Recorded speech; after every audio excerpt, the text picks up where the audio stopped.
كانوا عائله وحده، كل صباح كيفطروا مع بعضياتهم. كنتي تقدر تفيق في داركم، تغسل وجهك وتمشي تفطر عند دار عمك اللي بيناتكم غير 20 متر. ولكن اليوم الا بغيتي دير نفس الحاجه خاصك باسبور وتركب في طياره ورحله دوز ساعات في الهواء باش توصل لنفس البلاصه اللي كنتي كتشوفها غير من شر. فشنو وقع؟ واش هذا الخط كان ديما كاين؟ وشكون هو اول واحد قرر يقسم الارض؟ وعلاش كاين شي دول اللي الحدود ديالها مستقيمه بحال الا شي واحد شد المسطره ورسمها؟ وكيفاش ولات ورقه صغيره هي اللي كتحدد فين تقدر تمشي وفين ممنوع عليك تمشي؟ وكيفاش كاين عائلات ومدن ودروبه تفرقوا غير بسبب هذا الخط؟ وشكون عنده الحق اليوم انه يزيد شي خطوط جداد او يبدل الحدود القديمه اللي كنعرف؟ واكبر سؤال هو شنو غادي يوقع الا فاق العالم غدا وما لقى ما كاين حتى شي حدود؟ شحال من واحد فين يقدر يتخيل العالم بلا حدود؟ صعيبه شويه، حيت حنا تزادينا ولقينا الخرائط واجدين، لقينا الدول كاينين ولقينا الباسبور موجود، حتى ولينا كنحسبوا بلي راه الحدود حاجه طبيعيه كانت ديما. ولكن الحقيقه هي واحد الوقت في التاريخ ما كانت حتى شي دوله، ما كانت حتى شي باسبور اصلا، وما كانت حتى شي درابو ديال شي بلاد، حتى واحد ما كان عنده الحق يسولك واش طبعتي الخروج ولا لا.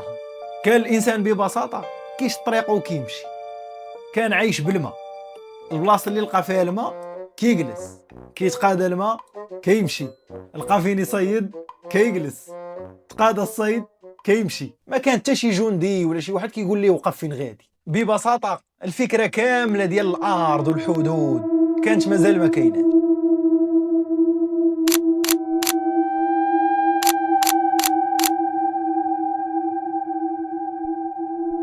الا رجعنا بالزمان آلاف السنين لور راه غادي نلقاو نفس الارض اللي كنعيشوا فوق منها اليوم هي اللي كانت شحال هادي. الفرق الوحيد اللي ما كانش هو الحدود. ودابا كيبدا السؤال، الا الحدود ما كانتش كاينه فشكون اول واحد فكر فيها؟ وشنو وقع اللي خلى الانسان يقسم واحد الارض اللي كيعيش فوق منها آلاف سنين بواحد الخط ما كيبان؟ كيجينا واحد السؤال في البال، شكون اول واحد قال من هنا حتى لهي ديالي؟ ويمكن غادي تفاجئ لحقاش الجواب حتى واحد. وما كاين حتى شي واحد ناض الصباح وقال اليوم غنخترع الحدود. الحدود تخترعات بشويه بشويه، كل نهار كتزاد فيها شي حاجه. الانسان القديم ملي اكتشف الزراعه بدا كيستقر، ولا كيبني، كيزرع، كيحصد، بمعنى ولات عنده شي حاجه كيخاف عليها. ملي شي واحد كيجي يدخل عنده راه ما بقاش غير زياره، في نظره هو راه ولا التعدي. ما يمكنش الشماره ديال الارض ضارب عليها مده طويله وكنتسنى تعطيني الغله وتدخل انت تخسر عليا. وملي وقعت هاد المشاكل مع بزاف ديال الناس كل واحد بدا كيتفق مع جارو اللي حداه. واش شريف وانت من داك الواد حتى لداك الجبل راه هو ديالي، ومن ديك الشجره لهيه حتى لدوك الصخور اللي تما ديالك. في الاول راه ما كانوا لا خرائط لا اوراق لا قوانين، كل واحد كيتفق مع جارو اللي حداه. مع مرور الوقت هاد الاتفاقات هادو بداو كيكبروا، يعني ما بقاوش غير جوج كيتفقوا مع بعضياتهم، جوج حداهم جوج حداهم جوج حداهم جوج حتى ولاو لينا مجموعات، وبالتالي كل مجموعه ولات عندها الارض ديالها. ومن بعد بقاو هاد المجموعات كيتجمعوا كيتجمعوا كيتجمعوا وكيتجمعوا حتى صايبوا لنا ممالك. فبدات كل مملكه كترسم الحدود ديالها، ودازت مئات السنين حتى ولا العالم اللي كنعرفو دابا بالخطوط اللي مرسومه اليوم. ولكن واحد الحاجه غريبه، الا كانت الحدود كانت كتزاد بشويه بشويه فعلاش كاينين شي دول اللي الحدود ديالها اليوم مستقيمه فحال شي واحد شد مسطره وبدا كيرسم، يعني صايبه في 5 دقائق؟ واش ما كتحسوش باللي راه افريقيا بلاد العجائب؟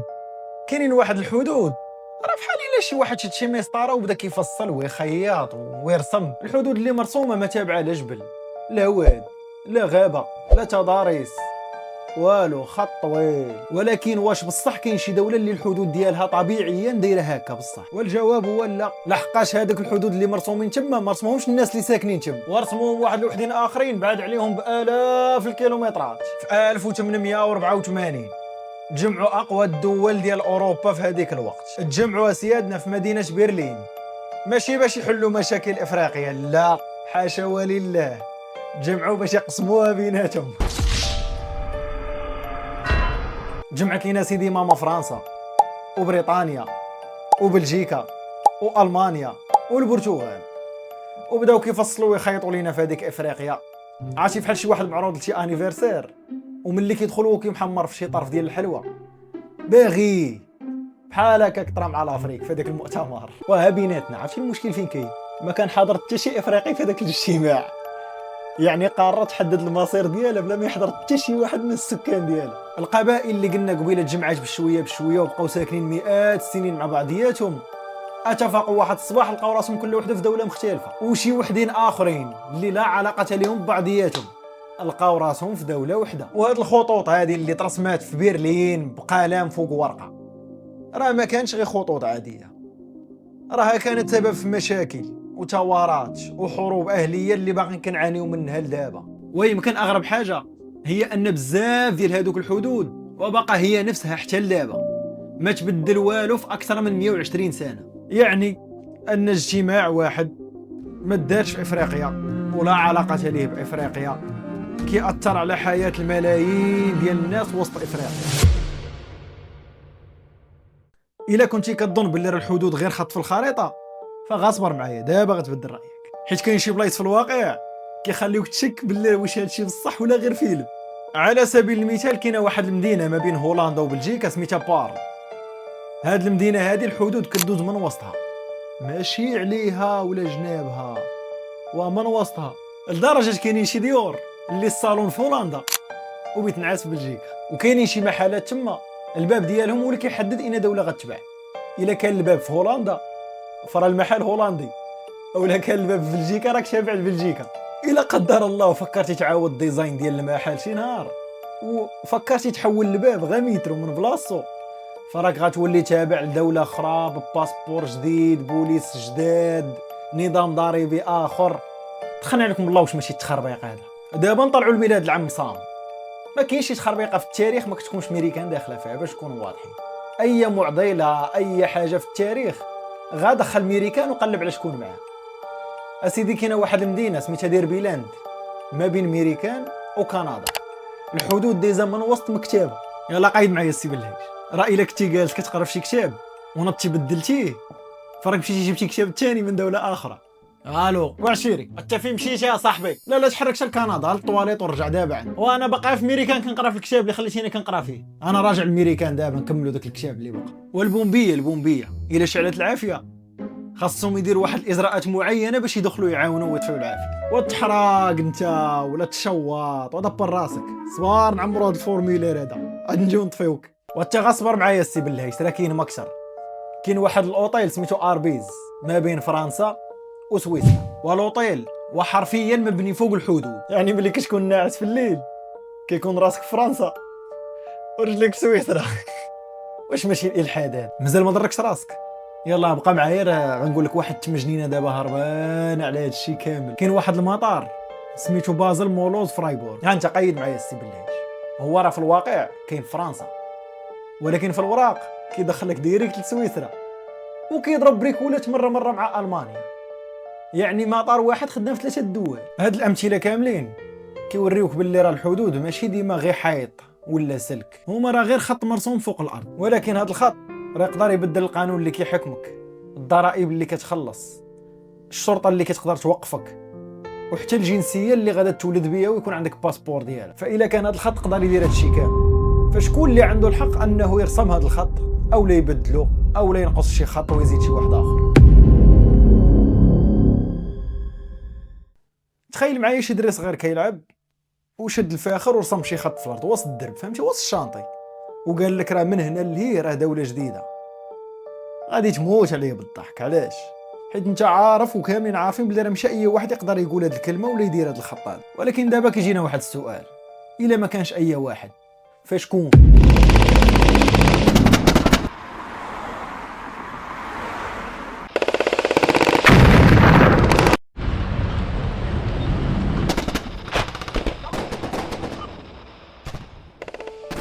في الواقع الموضوع راه معقد بزاف، راه ماشي جهه وحده اللي كتحكم العالم كامل وكتبدا تبدا تقول لكم انت هذه ديالك وهذه ماشي ديالك.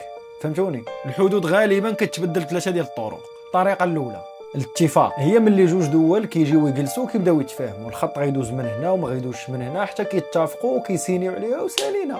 الطريقه الثانيه هي المحاكم الدوليه. الا هادوك جوج دول رايحوا يتفاوضوا وما تفاهموش، فكيمشيو للهيئات والمحاكم الدوليه باش يحلوا هذا المشكل وتحكم لصالح وحده فيهم. والطريقه الثالثه واللي مع الاسف هي اللي وقعت بزاف في التاريخ هي الحرب.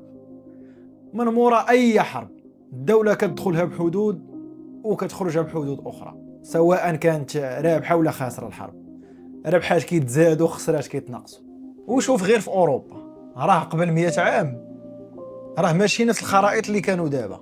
كاينين دول تمحاو وكاينين شي دول جداد زادوا، ونفس الحاجه وقعت في افريقيا وفي اسيا وفي جميع المناطق. ولكن راه كاين واحد الحاجه مهمه، اليوم لا ناضت شي دوله وقالت لهم هذيك لا غتولي ديالي غنزيدها عندي، فراه الامر ماشي بهذه السهوله. كاين القانون الدولي، كاين الاعتراف ديال باقي الدول، كاين الامم المتحده، وكاين واحد التوازنات سياسيه معقده. وداك الشيء علاش كاينين واحد النزاعات اللي بقاو سنين طويله بلا حل. كل طرف في النزاع مقتنع باللي راه هو اللي عنده الحق وعنده الحجاج ديالو وعنده الوثائق ديالو، فكايه من وحلتها. ولكن بالرغم من هذا الشيء كامل كاين واحد الاتفاق قديم دار واحد التاثير كبير على المنطقه ديالنا حتى اليوم. اتفاقيه ما رسماتش غير حدود، بل رسمات مصير ديال واحد الشعوب كامل.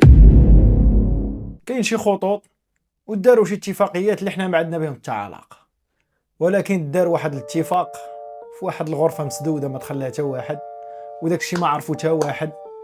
بدل وقرر المصير ديال شعوب كامل. سنه 1916 كانت الحرب العالميه الاولى مازال شاعله، وفرنسا وبريطانيا كانوا عارفين ومتاكدين باللي راه الدوله العثمانيه غادا تطيح. ولكن قبل ما تطيح ماشي بداو كيتفقوا شكون غيربح الحرب، بداو كيتفقوا شكون غادي ياخذ شنو مورا الحرب. جابوا خريطه سرحوها فوق الطابله وبداو كيجبدوا في الخطوطه.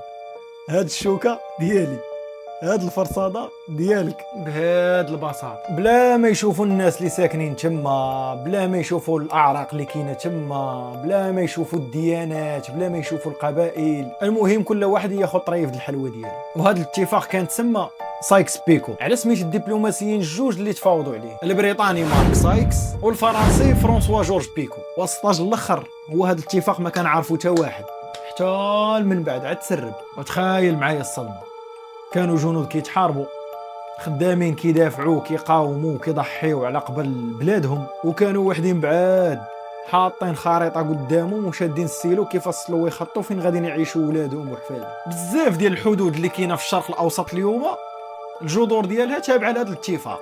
وهذا الشيء علاش كل مره كتسمع شي نزاع على شي ارض ولا حدود ولا شي بلاصه متنازع عليها، غالبا ما غاديش بحال في التاريخ غتلقى الجذور ديال ذاك النزاع راجع لهذا الاتفاق. وهنا كيجينا واحد السؤال اخر هو اللي كيأثر فينا كاملين اليوم. الا كانت الحدود مرسومه، فعلاش واحد الكتيب صغيور سميتو الباسبور ولا اقوى من الانسان مولاه بحد ذاته؟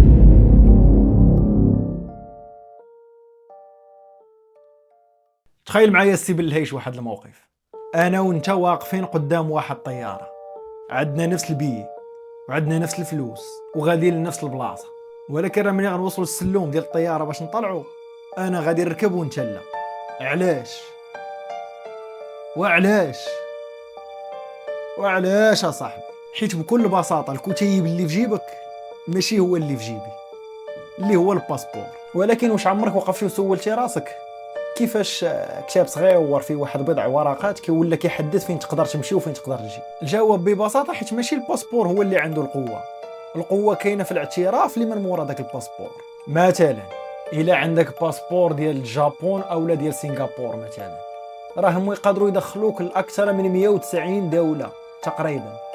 واش عرفتي شحال 190 دوله؟ في الوقت اللي كاينين باسبورات اخرين اللي ما يدخلوك حتى للدوله اللي ملاصقه معاه، نفس المعيشه نفس كل شيء وما يقدرش يدخلك لها حتى تمشي تطلب الفيزا. يعني انا وياك الفرق الوحيد بيناتنا هو الباسبور. انا نقدر ندور بسهوله في العالم كامل وانت ما تقدرش تحضر حتى لشي جنازه ديال شي واحد في العائله ديالك مات. علاش؟ حيت الفيزا ترفضات. وهذا الشيء ماشي خيال، هذا الشيء وقع بزاف ديال الناس مشاو طلبوا الفيزا باش يشوفوا والديهم، الساعه ما جاتهم الموافقه حتى من مورا الدفين. ولكن دابا وقفوا فكر معايا، نفس الانسان نفس القدرات نفس العقل، ولكن راه اللون ديال الدفتر اللي عندك هو اللي يقدر يحدد شكون انت. وهذه هي اغرب حاجه في الحدود. الحدود ما بقاتش غير في الارض مرسومه، ولات حتى في جيبك، كتسافر معاك فين ما مشيتي. ولكن راه الحدود ما كتاثرش غير على السفر، حتى الا عمرك خرجتي من بلادك راه الحدود كتاثر عليك. والله واخا تكون عمرك في التيم ذاكره، الحدود مأثره عليك. كتاثر عليك في الثمن اللي كتشري به، وحتى في العمله اللي كتشد، وحتى في السلعه اللي كتلقاها كدور في السوق.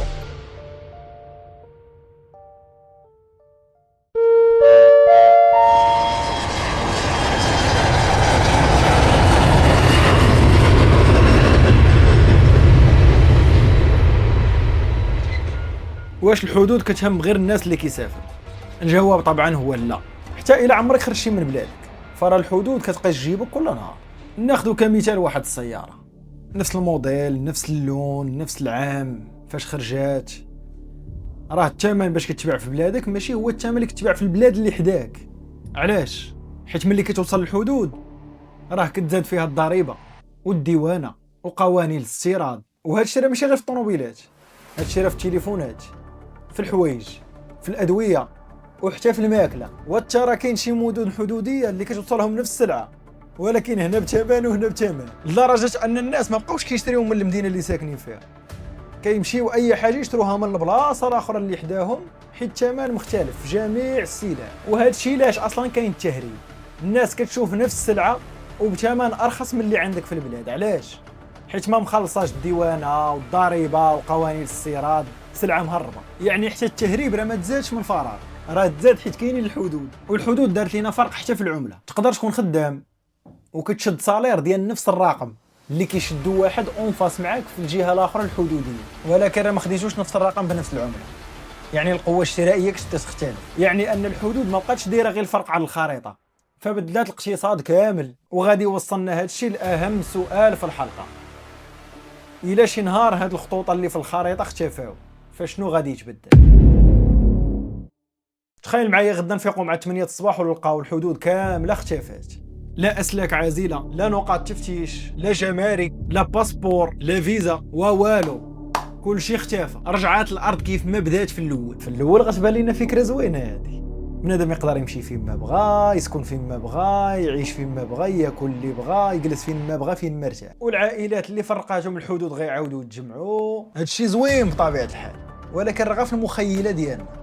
الا دزنا للواقع شنو غيطرا راه حاجه اخرى مختلفه تماما. واجا السي بالهاش جبد داك الدفتر والستيلو واجي نقيدو بحال ديما. تخيل معايا ملايين الناس تحيدوا الحدود فجاه، قرروا يمشوا لنفس البلاصه كامله عاجباهم وباغيين يمشيو. شنو غيوقع؟ واش الخدمات واللي سيرفيس اللي كاينين غيبقاو كافيين؟ واش السبيطارات غيخدموا بنفس الكفاءه؟ واش المدارس غتخرج نفس الجوده؟ واش الخدمه والبرودكسيون غتكون بنفس الانتاجيه زعما ديالها؟ وشكون غادي يطبق القانون؟ والقانون ديال شكون اصلا في هذه الحاله؟ الا وقع مشكل ما بين جوج كل واحد من جهه شكون غيحكم بيناتهم؟ ودابا نقلبوها من جهه اخرى، الا ما بقاوش الحدود واش غادي نبقاو بنفس الدول اللي كاينين دابا اولا غنوليو دوله وحده عالم واحد؟ الحقيقه السي بالهيش هي راه حتى اليوم ما كاين حتى شي جواب متفق عليه. كاين اللي كيشوف الحدود حمايه، وكاين اللي كيشوفها سناسل وقيود، كاين اللي كيشوفها سبب في الحروب، وكاين اللي كيشوف باللي راه الا ما كانتش عاد غيوليو الحروب. ولكن حاجه وحده اللي كنتفقوا عليها كاملين هي ان خط واحد ما كيبانش من السماء وقدر يبدل مجرى التاريخ ويفرق شعوب ويجمع شعوب اخرى ويحدد مصير مليارات البشر. ويمكن أن أكبر قوة في الحدود ماشي حيت مرسومة فوق الأرض، لا، ولكن حيت مرسومة في العقول. ومن نهار صدق الإنسان باللي راه كاينة بصح ولات قوى من أي سلك ومن أي حيط ومن أي جدار عازل.